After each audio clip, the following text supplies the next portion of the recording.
Yeah, I So- feel my calves and I feel my glutes. So my calves are getting tired and my glutes are activated. And what's the score on a scale 1 to 10 in your glutes versus your quad? I mean, versus your calf? So I would say my calves a little bit too much activated. I would So say like a that's like 7? and calves I would say an 8 or a 9. I mean I can keep it up, but it's kind of a little bit burning now. Right. It's kind of full. Right. What about your glutes? The glutes I would say, so it's activated all the time, but it's not activated too much. So I would say a 4 or 5.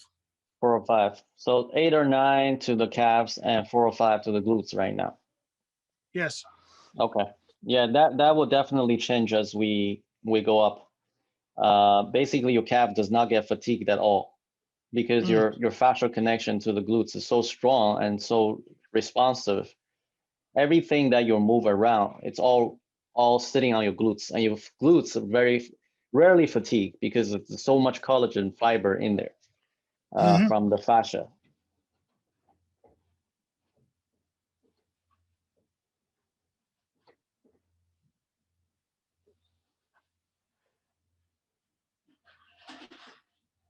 And rest.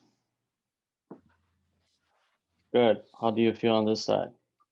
Same. So the side, I would say a 9, 8, 9. The glutes fired, I would say a 5. And then the left foot doing it, a little bit glutes, 2, 3. This exercise we're doing has 2 purposes. One is to see where your neurological pattern is, like how you use your body.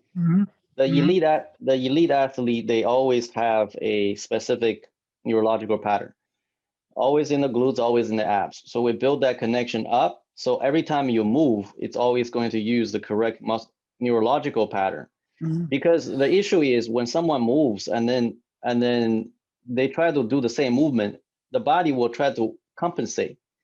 If they are not able to tap into some of the neurological muscle groups, for example, the glutes, they will accomplish the task using other non-optimal muscle groups. Even though from the outside it looks the same, but the inside is very, very different. So that's why the result is very different. More stiffness. Imagine your shin and your foot, it's a stiff lever, forms a letter L. Start with left. Yep. Remember, slow and smooth. Slow and smooth to activate the fascia.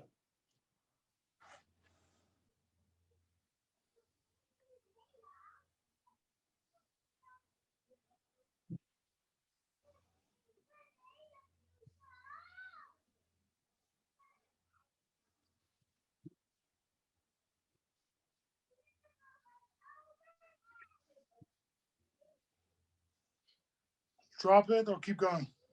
Yeah, drop it and then start with the second one. This towel is annoying.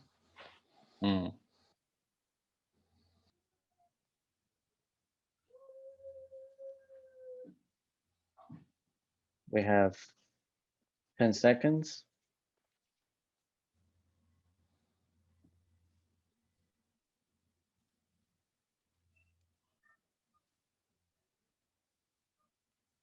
And rest. Very good. How do you feel? Glutes. How much? In the beginning, 5. At the end, 9. Definitely more active. Okay, good. And we're going to lock it, extend your wrist into this position. You should see your extensor tendons pop up. Okay, you should see all these extensor tendons coming up, and you're going to, right, good. So you're going to keep the fascial activation in your hands, and you're going to stand up, and we're going to push slowly and come back slowly. When you push, you're going to exhale, and then when you come back, you're going to inhale. Okay, let's do it together. Hold my hands like this. Yes, exhale, inhale, exhale, and inhale. and rest. How do you feel? Feels good. Feels, I feel it in my forearms as well. Ah, good. Yeah, a little bit here as well, but forearms more. Good. That And, means we can improve. Denver time. Perfect. I'm gonna put it on there right now. I'm gonna speak to you then. 12. Okay. Thanks Great. for today. Yep. Ciao. Thank you. Bye.